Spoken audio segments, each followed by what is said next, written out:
que já estamos bem familiarizados, idolatria do coração, o inimigo que não está à sua volta, mas no seu íntimo. Você é o seu mais perigoso e destrutível inimigo. O livro tem 2 partes. Hoje nós vamos estudar a terceira parte. A terceira parte, ou vamos chamar de capítulo, da primeira parte. A primeira parte são 3 capítulos aqui. Idolatria, como entendê-la, como deveríamos entendê-la. Segunda parte que nós estudamos semana passada, o segundo capítulo da primeira parte. Olha que confusão. É a origem, as raízes da idolatria. E o terceiro capítulo da primeira parte, a dinâmica e os efeitos da idolatria, que vamos estudar hoje. Depois de conhecer a parte 2, que é a melhor, acredito, enfrentando a idolatria. Então, primeiro nós precisamos conhecer o inimigo para depois enfrentá-lo. E aí, então, nós gastamos mais tempo na parte do conhecer e depois vamos partir por esse capítulo, a parte 2 de 2 capítulos aí, discernindo a idolatria e combatendo a idolatria. Só para a gente familiarizar aí com as partes do livro.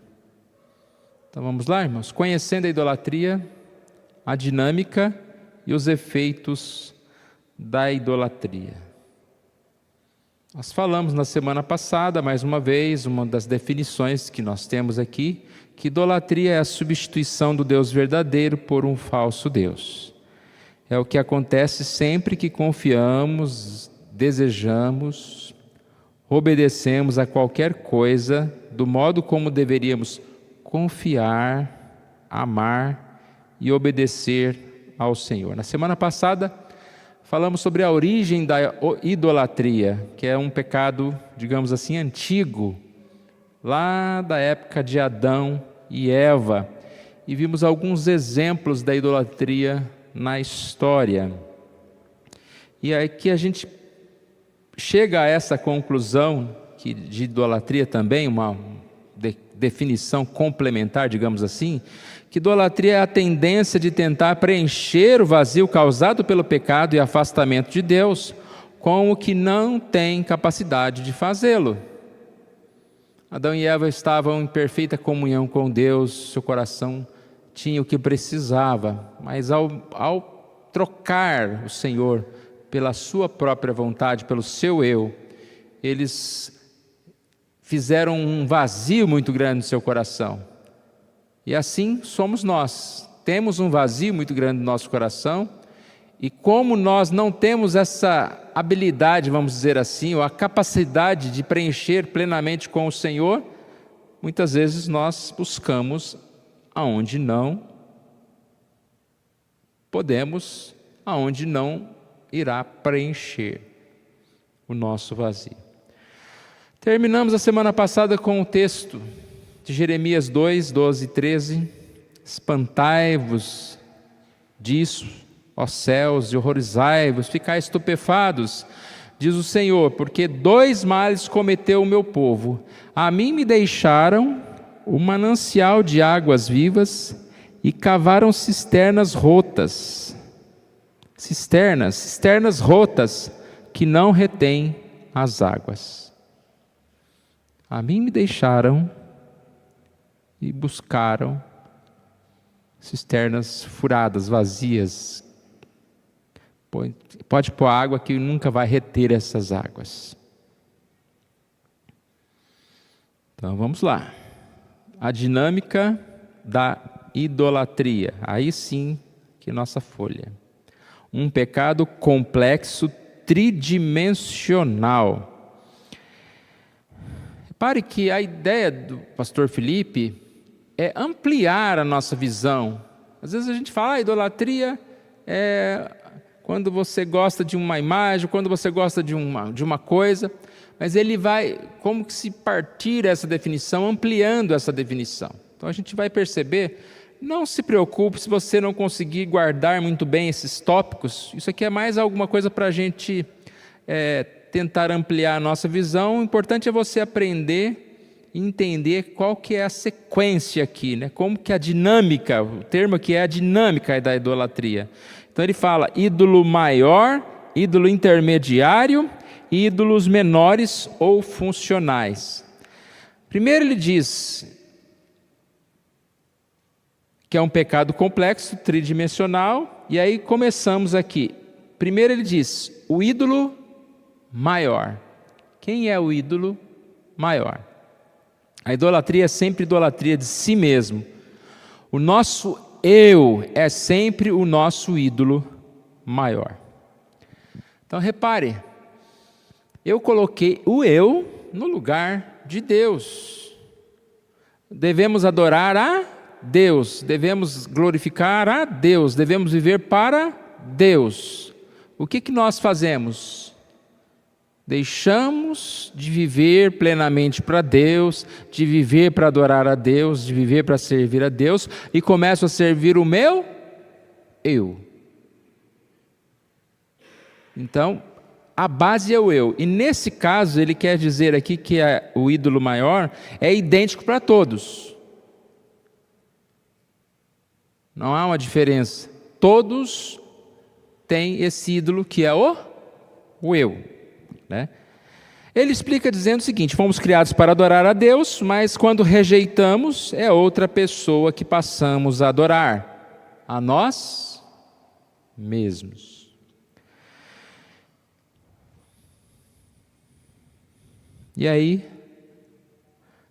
segue dizendo: quando estamos envolvidos pela idolatria, estamos sempre na busca de suprir carências espirituais, saciar necessidades que deixaram de ser saciadas a partir do momento em que substituímos o absoluto, Deus, pelo relativo, o eu, no trono de nossa existência. Então ficou claro? Dinâmica, tridimensional, primeiro ponto, ou primeira dimensão, ídolo maior, o eu. Segundo lugar, ídolo intermediário. Carências como segurança, reconhecimento, prazer e muitas outras coisas constituem então a segunda dimensão da idolatria. O ídolo intermediário é a carência do eu. O ídolo maior é o eu. Mas qual é a sua carência? E aí é variável de indivíduo para indivíduo. Aqui, no texto que nós acabamos de ler, talvez algum tem como ídolo o reconhecimento, outro tem como ídolo o prazer, outro tem como ídolo uma segurança, seja financeira. E aí a gente poderia dar uma lista enorme, certo? É o ídolo de cada um. O intermediário. E aqui já começa a ver aqueles agravantes que nós já sabemos, mas é bom relembrar. Aqui é importante destacar que essas coisas não são ruins em si mesmas. A gente está falando bastante isso. O ídolo não necessariamente é uma coisa ruim. É claro que muitas vezes é uma coisa ruim, né? Ou é um pecado, mas não necessariamente. É algo que eu coloquei no lugar de Deus, e aqui eu acredito que é um esclarecimento muito bem disso que nós estamos falando. Eu gosto muito das definições, que às vezes a gente sabe, mas a gente tem a definição na cabeça, mas não sabe expressar. E quando a gente lê, a gente fala, é assim mesmo que eu penso. Olha ali, ele diz, o problema não é que buscamos estas coisas, mas que costumamos fazer isso como se elas fossem a nossa necessidade principal. Então são coisas que nós, para satisfazer o ídolo maior eu, nós aí buscamos como se fosse aquilo mais importante para nós.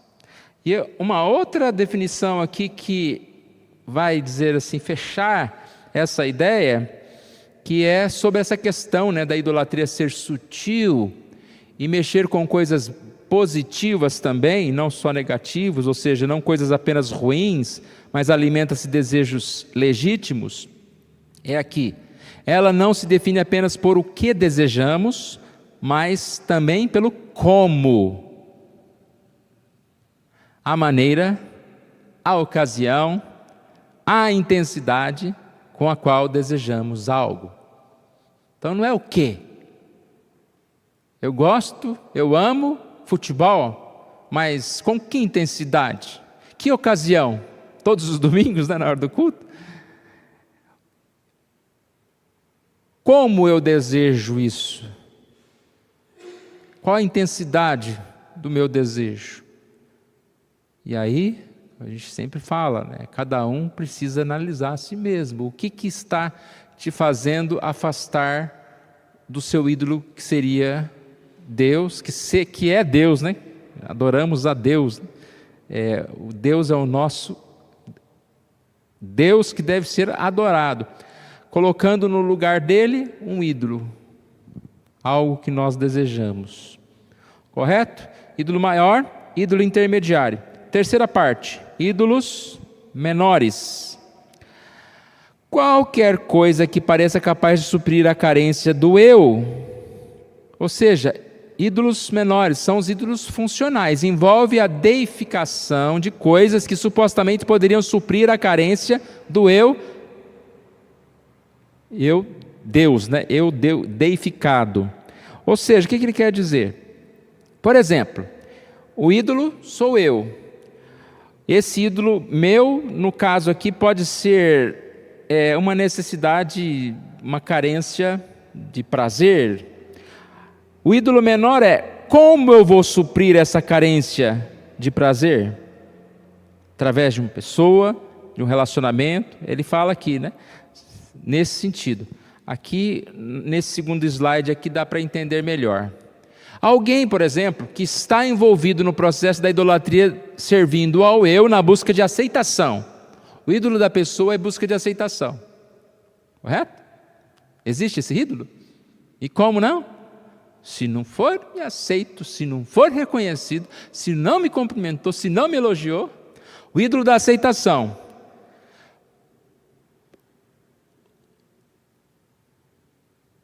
Nesse caso, essa pessoa, na busca de aceitação, ela escolheu como ídolo funcional, aqui no sentido, o dinheiro.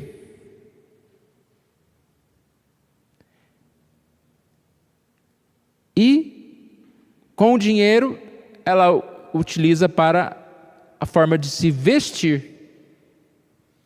Então, você vê como é uma sequência. Eu quero me satisfazer. Como eu me satisfaço? Sendo aceito. Intermediário. Para ser aceito, eu preciso de um ídolo menor. Como? Dinheiro? Posição? Poder? Então, olha quantas variações podem existir aqui. Tanto que ele diz é variável de indivíduo para indivíduo no intermediário, e aqui ainda mais variável, é descartável, substituído com facilidade. Por quê? Você já percebeu que muitas vezes há uma moda, todo mundo começa a fazer determinada coisa e todo mundo quer aquilo, né?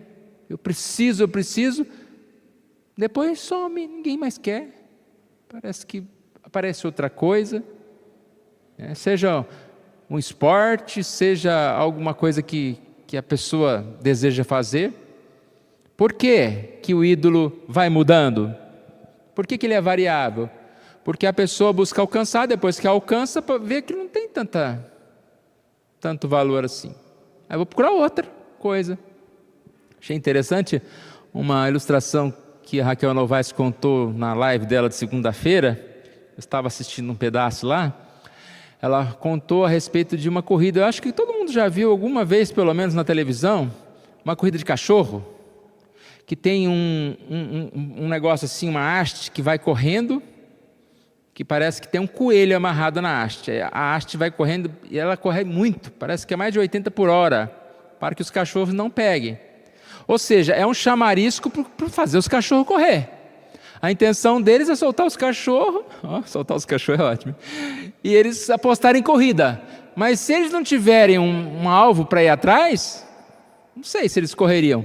Então vai a haste assim, ninguém lembrou disso? Já viu? Eu já vi isso uma vez na televisão. Passa lá a haste e os cachorros vão desembestados atrás daquela haste. Para os cachorros, eles acreditam que aquilo é um coelho de verdade. E eles vão desesperados. Aí diz que de vez em quando algum cachorro, não sei se é por alguma estabilidade, alguma coisa, consegue morder lá o tal do coelho, e ele descobre que é falso. O que acontece com esse cachorro que mordeu lá? Ele não corre mais. Na hora que solta, não, eu sou bobo uma vez. Aí ela fez a aplicação exatamente com algumas coisas que nós vamos atrás, né, como se aquilo fosse o melhor, mas quando a gente experimenta, a gente vê que não é lá grandes coisas. Aí nós pegamos, trocamos por outra coisa.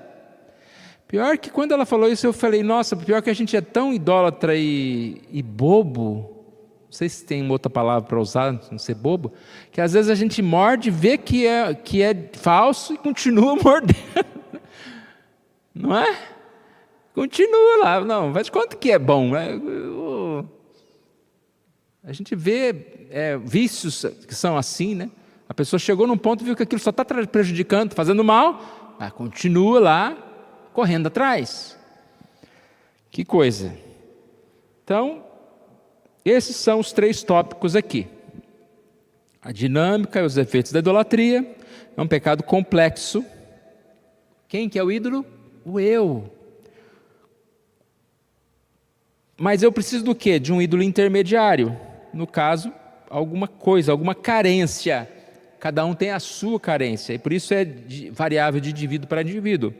E para satisfazer essa carência também eu preciso de alguma coisa menor, que ele chamou de ídolo menor, funcional, seja um objeto, seja um relacionamento, seja uma ideia, seja uma pessoa, seja uma igreja, seja o que for, para satisfazer essa minha carência aqui. Descartáveis. Agora vamos aos exemplos. Ele vai dar um exemplo aqui de Amã. Antes da gente ler o texto, eu queria aqui dar uma lembradinha, né? Nós estudamos o livro de Esther, não sei quando, faz um tempinho já.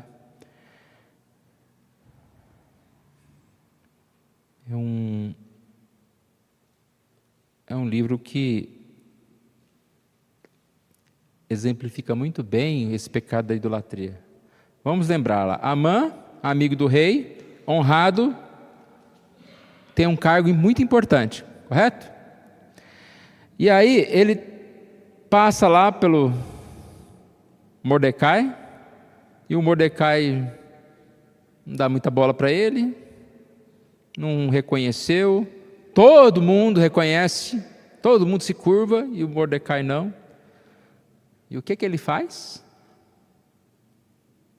Promulga um decreto para que se saqueasse e matassem todos os judeus. Meio desproporcional isso, não? Só porque ele está com raiva de um. E aí, o pastor Felipe usa no livro esse exemplo, dizendo, qual que é o ídolo maior? Ele amava a si mesmo e precisava de reconhecimento, correto? O ídolo intermediário, então, é que ele precisa desse reconhecimento. O ídolo maior é o eu, desculpe. O ídolo intermediário é o reconhecimento. E o ídolo menor é que as pessoas se curvassem a ele. Se isso não acontecesse, ele estaria assim, desanimado, disposto, e a vida dele acabou, enquanto ele não conseguisse satisfazer a sua idolatria do eu. E aí então, o texto de Esther 5, ele está relacionado a um momento em que Amã sai do palácio, todo animado, depois do jantar exclusivo com a rainha, convidado para jantar no outro dia, e ele passa na porta e cruza com quem? Com Mordecai. E Mordecai não está nem aí com ele. Ele ficou muito irado, muito irado. E aí olha o texto, Amã se conteve e foi para casa. E mandou vir os seus amigos, e a Zeres, sua mulher, contou-lhes Amã a glória de suas riquezas e a multidão de seus filhos, e tudo em que o rei o tinha engrandecido, e como o tinha exaltado sobre os príncipes e servos do rei. Disse mais Amã, A própria rainha Ester a ninguém fez vir com o rei ao banquete que tinha preparado, senão a mim. E também para amanhã estou convidado por ela, juntamente com o rei. Podia acabar aí, não? Ele, porém, tudo isso não me satisfaz. Porque não era o ídolo maior do eu plenamente, né? Tudo isso não me satisfaz enquanto vir o judeu Mordecai assentado à porta do rei. E aí a gente sabe aqui, encurtando, né, a gente sabe o final da história, ele teve que honrar em Ester 6, honrar Mordecai, achando que era para ele, né? O que se faz para aquele que o rei ama tanto, né? Depois ele foi morto, provavelmente não, sim, né, na estaca em que ele havia levantado para o sacrifício de Mordecai, que ele queria matar o Mordecai. Dá para entender? A gente poderia ficar o dia inteiro aqui, né, no caso a noite inteira, dando exemplos. Aqui a gente entende, porque a gente vê certas notícias, por uma vaga de trânsito, fulano matou o outro. Por causa de R$20, não sei quem matou. Amã, desse jeito. Mexeu com o meu ídolo.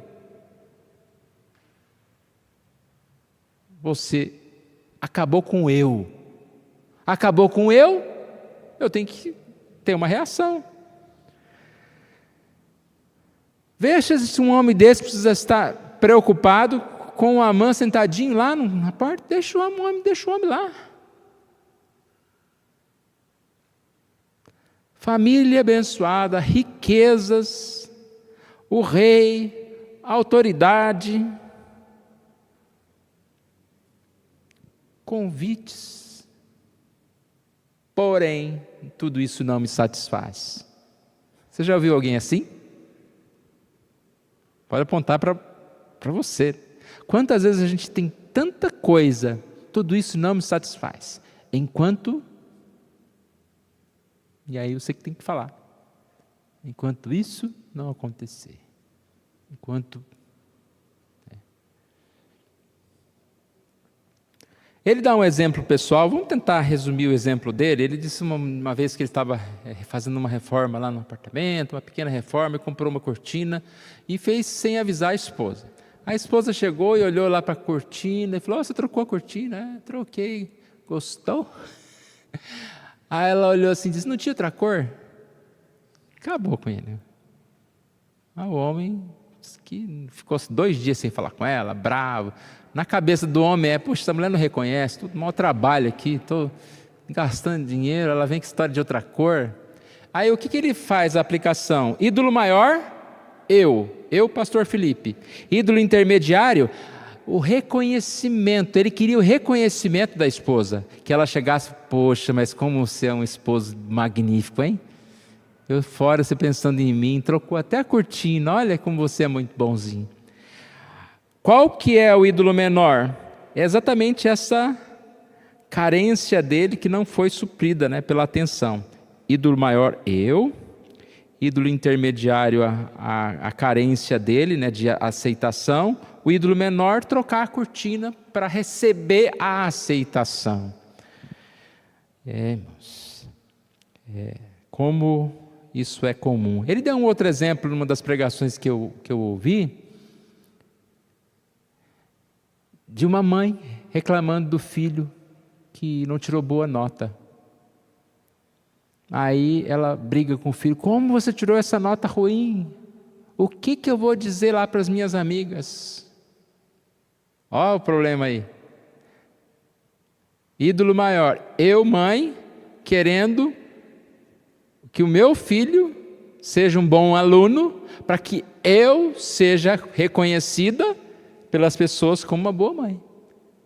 Tem pais que escolhem a profissão dos filhos e fala, só porque quer. Eu tive um tio que queria que o filho dele fosse piloto de jato. E fez de tudo, colocou o menino na escola, ele fez o curso E num desses voos aí ele passou mal, então ele não conseguiu concluir como piloto, mas ele ficou lá, que ele queria mostrar, não, meu filho é do exército, ele era do exército, meu filho tem que estar no exército, olha lá meu filho.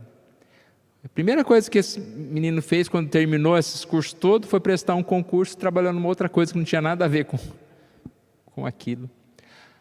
Então a gente poderia dar exemplos, muitas atitudes nossas que a gente pensa que está fazendo para o bem, para não sei o quê, até fala, né, para adorar a Deus, eu, né? Quantas coisas que a gente faz, em nome de Deus, mas é para nós mesmos. Então vamos a essa segunda parte aqui, os efeitos. Prejudicial para a idolatria, impede o cumprimento de nosso propósito original. Aqui então ele vai usar a pergunta 1 do breve catecismo. Qual o fim principal do homem? Glorificar a Deus e gozá-lo, alegrar-se nele para sempre. Ou seja,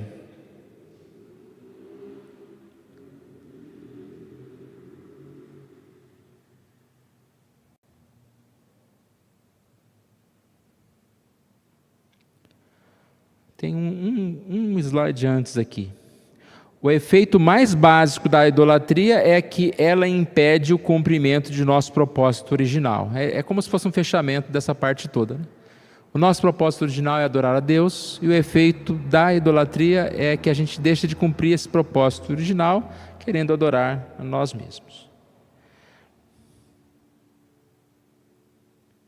O propósito original da existência humana é duplo, segundo a pergunta lá do breve catecismo, segundo a Bíblia.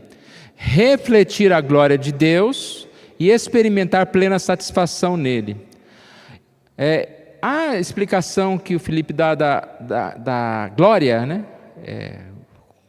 Glorificar a Deus. O que é glorificar a Deus? Ele fala a respeito de refletir, glorificar é refletir a glória.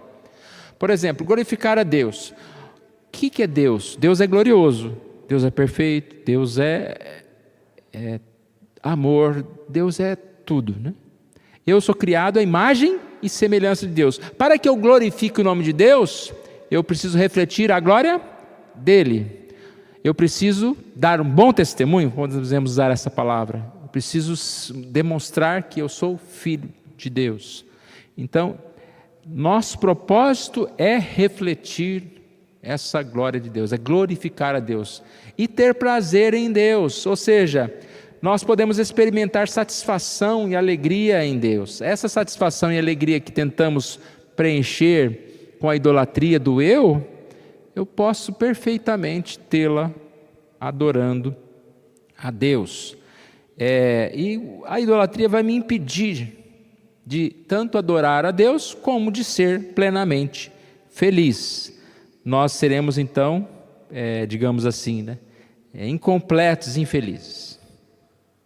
Deus nos criou para a realização, mas a idolatria impede que sejamos realizados. Eles são substitutos de Deus. Eles quem? Os nossos ídolos. Como tais, são colocados no lugar de autoridade que pertence a Ele. Como Deus, os ídolos exigem obediência. A diferença é que, enquanto Deus é um Senhor amoroso, cujo jugo é suave e o fardo leve, os ídolos são senhores tiranos que anulam a nossa liberdade. A gente sempre fala nisso, né, que a pessoa busca liberdade, na verdade ela encontra a escravidão. Eu quero ser livre. Livre para fazer o quê? Livre para fumar? Eu quero ser livre para me prostituir? Eu quero ser livre para quê? Não, você vai se tornar um escravo do seu Deus, do seu ídolo, do eu. E nós só encontraremos essa liberdade vindo e vivendo para Deus. Nós encontraremos essa liberdade. Ele dá o exemplo do jovem rico. Marcos 10, 17 a 22, nosso tempo já está ficando menor, eu não vou ler, o texto é conhecido, Jesus encontra esse jovem, e ele pergunta, que farei para herdar a vida eterna? E aí, Jesus fala sobre os mandamentos, E ele disse, né, que cumpriu todos. Não, ele respondeu: tudo isso tenho observado desde a minha juventude. Aí Jesus olhou para ele e mexeu no ídolo dele. Falou: então tá bom, só uma coisa te falta. Vai e vende tudo que tens, dá aos pobres, terá um tesouro no céu. Retirou-se triste porque era dono de muitas propriedades. O problema não era ser dono de muitas propriedades. O problema é que ele alimentava o seu eu com aquele ídolo do dinheiro. Ele fazia tudo pelo dinheiro. E quando Deus fala: não, só faz uma coisa. Não precisa de dinheiro mais não. Vem só me seguir. Sem dinheiro. Ele fala: baixou a cabeça, foi embora. E era um homem religioso, hein? Conheço tudo. Sei, observo: não matarás, não adulterarás, não dirás falso testemunho com o teu próximo, honra o pai e tua mãe. Sei tudo isso. Bom, o importante não é sabermos tudo isso. Temos algum ídolo? É aí que está a questão. Algo que nos aparta dessa verdade. O jovem rico foi convidado para segui-lo, mas dominado pelos seus bens. E aí que está a ideia de que a idolatria escraviza. Os ídolos exigem sacrifícios. Quantos têm se tornado escravo do dinheiro no altar do trabalho, ele coloca. Ou alguém em busca de reconhecimento sacrifica talvez a família. Ele colocou aqui um pastor que sacrifica o cuidado dos membros da igreja no altar da visibilidade pública. O sexo tem se tornado um Deus. Pode levar uma mulher a abandonar seu marido, seus filhos, no altar de uma noite de prazer. Ele coloca essa ideia, né? Ele até cita: a gente fica escandalizado quando vê lá na Bíblia aquelas pessoas idólatras fazendo sacrifício de pessoas. Como assim sacrifício? Matava a pessoa? Aí ele fala: o que o marido faz quando ele realmente abandona a sua família para sair com outra família ou separa? É uma forma de matar, de sacrificar alguém em torno do seu ídolo. Ele termina aqui dizendo que a idolatria prejudica a sociedade de modo geral. Eu lembrei da Torre de Babel lá, quando fala de um grupo se reunindo no mesmo princípio para se juntarem para esse ídolo. Quando assumimos um ídolo e oferecemos a ele os nossos sacrifícios, reforçamos seu papel supostamente divino diante do nosso grupo social e contribuímos para ele seja culturalmente estabelecido e adorado. E aí ele fala, né, nos problemas comunitários como vícios, corrupção, desestruturação familiar e muitos outros que são pecados que estão envolvendo um grupo de pessoas.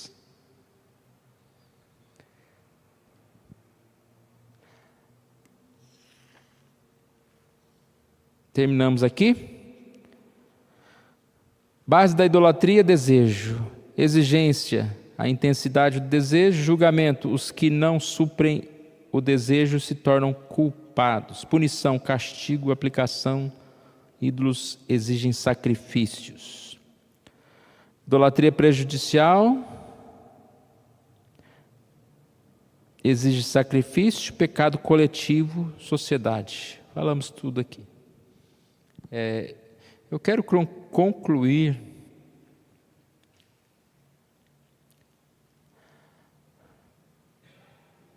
lembrando de um texto que nós vamos voltar várias vezes. Eu não sei se foi domingo que eu li, domingo à noite, de Mateus.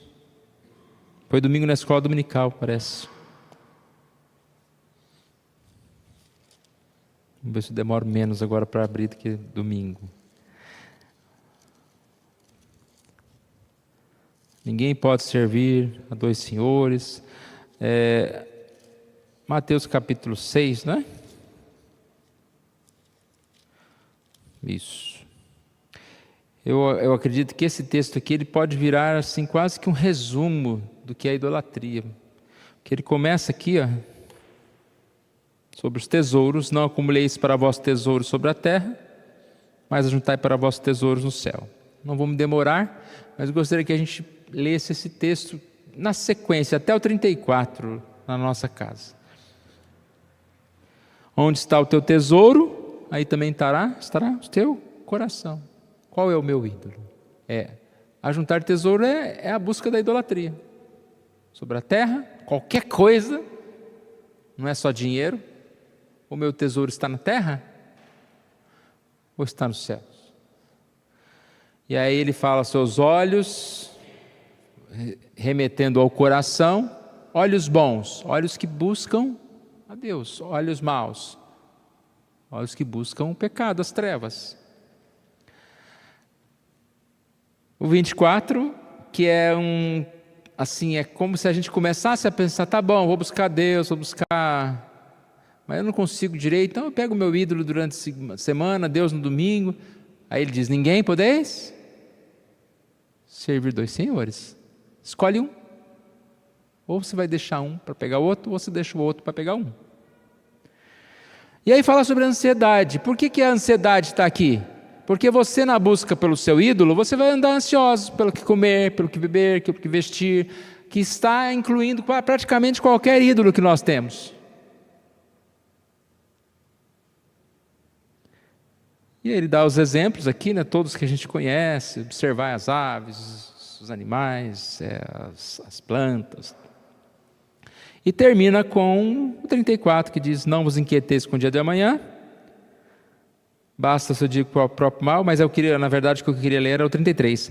Buscai, pois, em primeiro lugar o seu reino e a sua justiça, e todas as coisas serão acrescentadas.